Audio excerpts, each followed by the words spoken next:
नमस्कार दोस्तों, धर्म रहस्य चैनल में आप सभी का एक बार फिर से स्वागत है। पिछली बार की मंदराचल पर्वत में स्थित अप्सरा और यक्षिणी की इस कहानी को आगे बढ़ाते हुए आइए जानते हैं आगे की घटना के विषय में। तो जब यह बात अप्सरा राजकुमार से वार्तालाप करते हुए कहती है कि मैं तुम्हें बाहर नहीं निकाल सकती क्योंकि तंत्र के माध्यम से मैंने तुम्हें इसके अंदर स्थापित किया है। अब केवल तुम ही विशेष पूजन के द्वारा इससे बाहर निकल सकते हो और संसार में कोई भी तुम्हें नहीं बाहर निकाल सकता, केवल स्वयं तुम ही बाहर निकल सकते हो। यह बात सुनकर राजकुमार ने कहा, ऐसा कौन सा स्रोत है जो मैं पढ़ सकता हूँ? तब उस अप्सरा ने कहा, निश्चित रूप से तुम्हें इसका ज्ञान अवश्य हो जाएगा, मैं तुम्हें बताती हूँ। अभी वह यह बात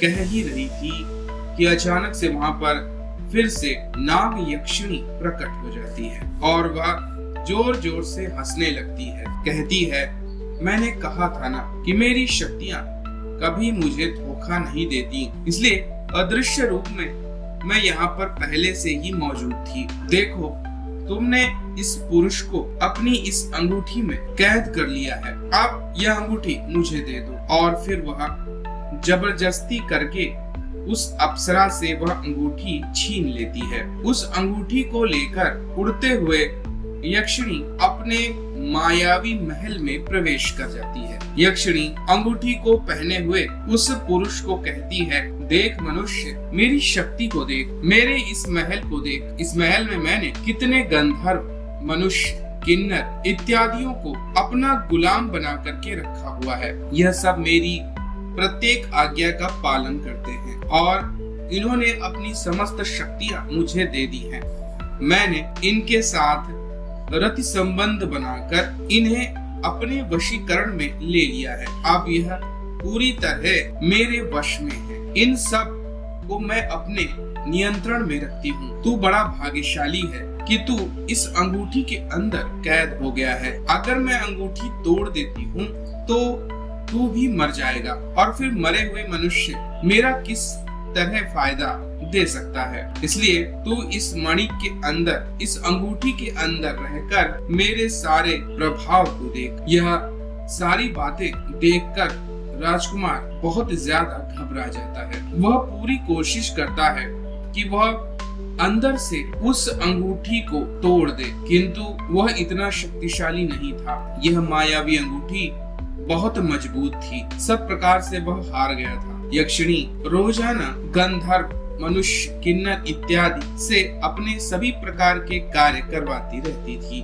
उनकी ऊर्जा का शोषण करती थी और सभी को अपना गुलाम बनाकर रखती थी। इस प्रकार कुछ दिन बीतने के बाद अचानक से यक्षिणी कहने लगी, ओहो, लगता है कि अप्सरा के प्रेम में कोई और भी पड़ गया है, जाकर चुपचाप देखती हूँ अब क्या होता है। यह बात उस अंगूठी के अंदर रहने वाले राजकुमार ने भी सुनी। वह समझ गया कि कोई न कोई और अप्सरा के प्रेम में आकर्षित हो गया है।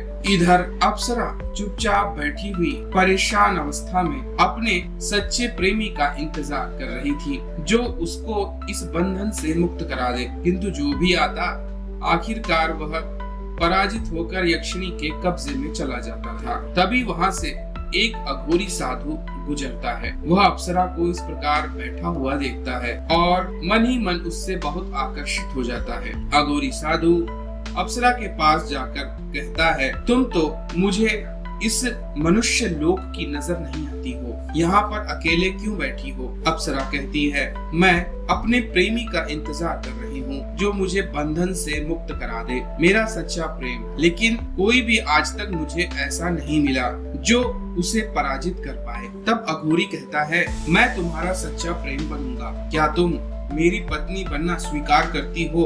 अप्सरा कहती है, यह प्रस्ताव तो आपसे पहले बहुत लोगों ने मुझे दिया है, लेकिन कोई भी कामयाब नहीं हुआ। अभी थोड़ी देर में आपको पता चल ही जाएगा, लेकिन फिर भी मैं आपको आश्वासन देती हूँ, अगर आप उसे पराजित कर सके तो मैं अवश्य ही आपकी पत्नी बनने का प्रस्ताव स्वीकार कर लूंगी। अघोरी बहुत प्रसन्न हो गया। अघोरी ने अप्सरा का हाथ पकड़ लिया, लेकिन तभी वहाँ पर बहुत ही तीव्र ध्वनि के साथ हवा में उड़ती हुई नाग यक्षिणी प्रकट हो जाती है और वह जोर से हंसकर कहने लगती है, अरे वाह अप्सरा, तूने तो आज मेरे लिए एक अघोरी को प्रस्तुत कर दिया है। मुझे अघोरी पहले से पसंद है।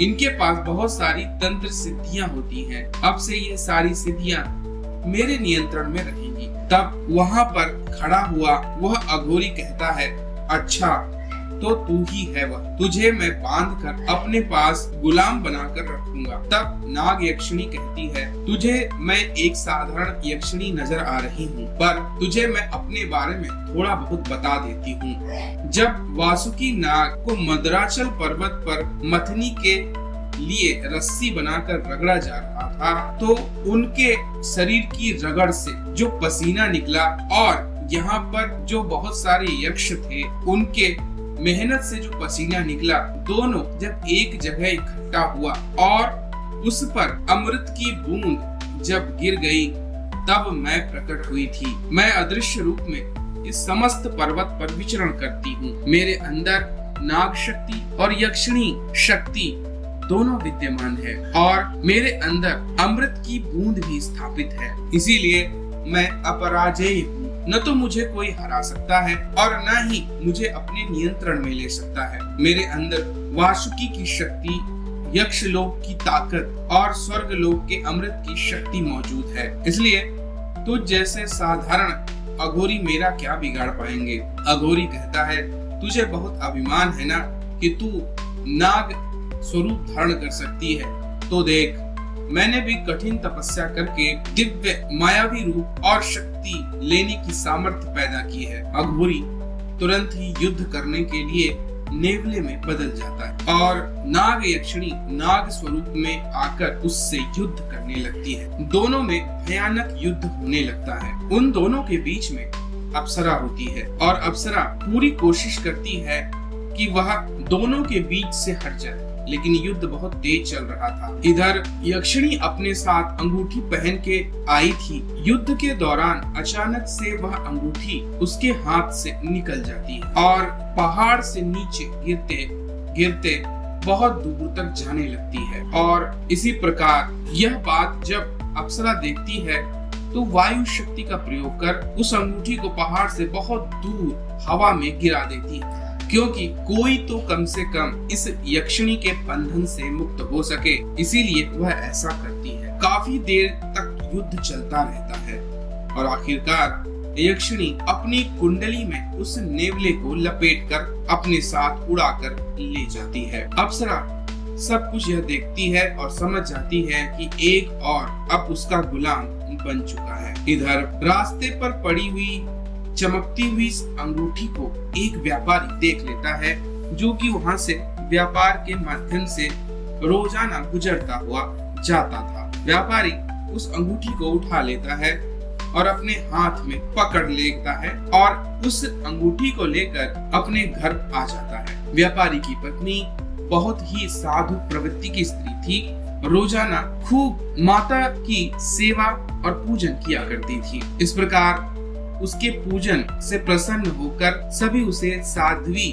स्त्री के नाम से पुकारते थे। व्यापारी जैसे ही उसके पास पहुंचता है, उसे कहता है कि आज मैं तुम्हारे लिए एक विशेष उपहार लाया हूँ। यह देखो, यह कितनी दिव्य चमकदार अंगूठी है, इसे तुम पहन लो। और साध्वी स्त्री उस अंगूठी को अपने पास अपने पूजन कक्ष में ले जाकर सामने रखकर पूजन करने लगती है। साध्वी स्त्री की आध्यात्मिक शक्ति के कारण अचानक से उस अंगूठी के अंदर का दृश्य उसे दिखाई देने लगता है, जहाँ से राजकुमार चिल्ला रहा था और अपने मंत्रों का इस्तेमाल कर अंगूठी को छूते हुए साध्वी स्त्री उस अंगूठी को अपने पास देखती है, तो उसे पता चलता है कि यह एक जादुई अंगूठी है जिसके अंदर एक राजकुमार कैद है। तब वह कुछ मंत्र पढ़कर अंगूठी पर फूंक देती है। अंगूठी के अंदर से राजकुमार का शब्द अब स्पष्ट सुनाई देने लगता है। राजकुमार कहता है, हे देवी, मुझे इस अंगूठी से बाहर आने का कोई मार्ग बताइए। मैं इसके अंदर कैद हो गया हूँ। कृपया अंगूठी को तोड़िएगा मत, अन्यथा मैं भी मारा जाऊंगा। तब वह व्यापारी की पत्नी कहती है, तुम किस प्रकार इसके बंधन में आए हो? तब राजकुमार अपने साथ घटित हुई सारी घटना उस साध्वी स्त्री को सुना देता है। तब वह कहती है, तुम भयंकर बंधन में पड़े हो, इसलिए केवल मात्र माँ जगदम्बा का एक स्वरूप बंदी देवी की स्तुति करो। मैं तुम्हें उनके गोपनीय मंत्र सिखाती हूँ, उनका स्तोत्र पढ़ते रहो। निश्चित रूप से वह तुम्हें इससे बाहर निकलने का रास्ता दिखा देंगी। और फिर वह साध्वी उस राजकुमार को बंदी देवी का स्तोत्र सुनाती हैं, जिसका रोजाना राजकुमार पाठ करने लगता है।